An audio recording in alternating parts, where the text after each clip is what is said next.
Vénérable Président du Sénat,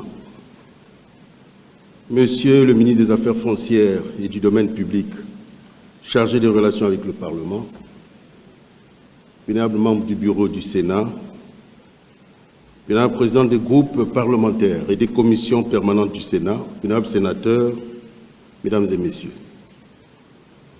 l'article 119 de notre loi fondamentale stipule que chaque chambre du Parlement est convoquée en session extraordinaire par son président sur un ordre du jour déterminé à la demande du président de la République ou de la majorité absolue de ses membres. C'est donc, conformément à cette disposition constitutionnelle, que la troisième session extraordinaire de la troisième législature du Sénat a été convoquée ce mardi 14 mai 2019 par décision numéro 017/S/P/CAB du 13 mai 2019 du président du Sénat, le vénérable Pierre Ngolo. La saisine de notre haute chambre est sous-tendue par une lettre du président de la République datée du 13 mai 2019. Une seule affaire sera donc examinée au cours de notre session. Cette affaire est relative au projet de loi autorisant la ratification de l'accord complémentaire sur la restructuration de la dette du Congo envers la Chine. Très respectueusement, je vous invite, Vénérable Président du Sénat, à bien vouloir prendre la parole pour votre discours d'ouverture.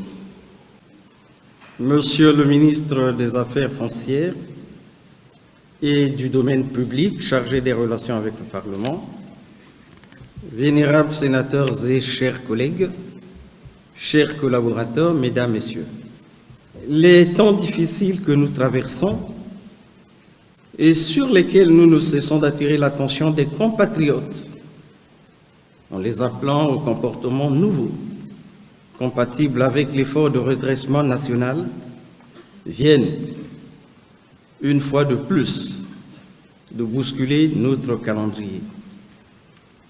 Les vacances parlementaires connaissent encore une interruption suite à la convocation de la troisième session extraordinaire de notre institution.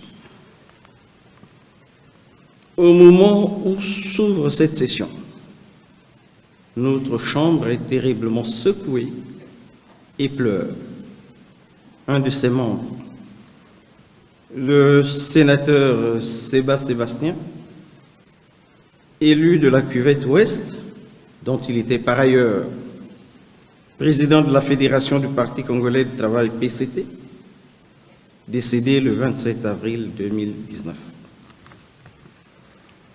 Nous garderons de lui le souvenir d'un cadre discret, doux, qui avait toujours le sens de la mesure dans son geste, tout comme dans son propos, un parlementaire soucieux de sa tâche et prompt à la réplique percutante.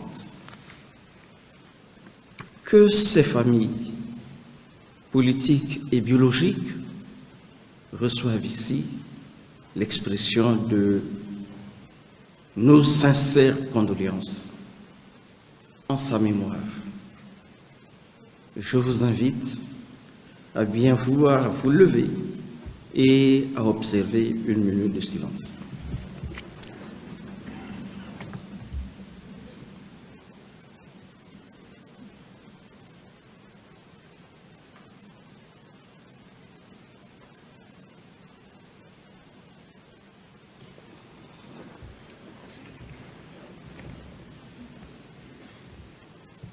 Monsieur le ministre, vénérables sénateurs, Mesdames, Messieurs,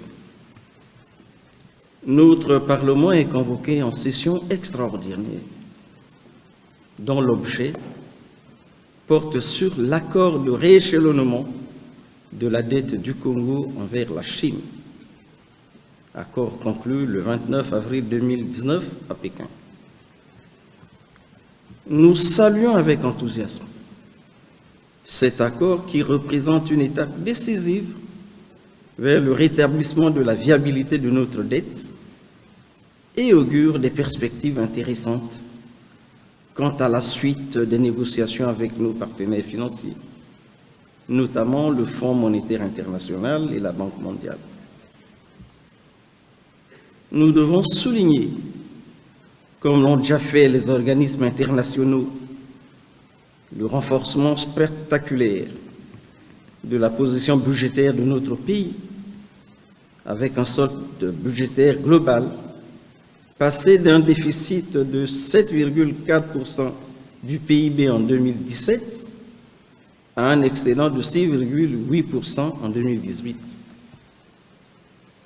Ces résultats, très encourageants, sont à mettre d'abord au crédit de la volonté et de la détermination du président Denis Sassou Nguesso, qui a toujours cru en l'avenir de notre pays et qui entreprend tout pour que le Congo recouvre son rayonnement. Ensuite, ils sont le fruit de gros efforts consentis par les travailleurs et l'ensemble du peuple congolais, dont l'esprit de sacrifice est incontestable.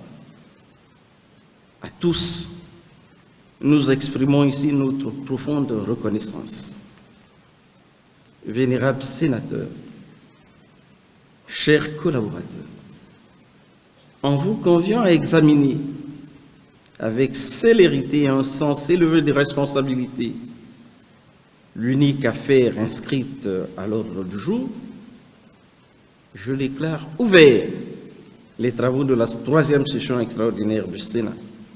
Vive la République, vive la démocratie, je vous remercie.